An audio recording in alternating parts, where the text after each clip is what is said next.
I've been attached with the feeling of waking up with you by my side.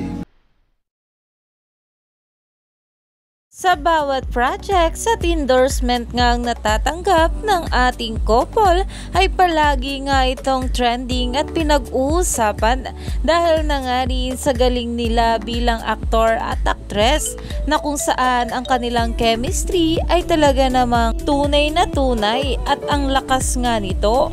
Pero ito na nga guys ang pag-uusapan natin na kung saan ito nga ang how to spot a red flags at Can't Buy Me Love ng ating Donnie at Belle ay nasa top 10 shows pa rin. Lalong-lalo na nga itong How to Spot a Red Flag na number 1 nga sa view. At ang Can't Buy Me Love naman ay na top 7 on I Want TFC. At talagang dalawang series nga ito ng Don Belle ang nangunguna sa charting at the same time.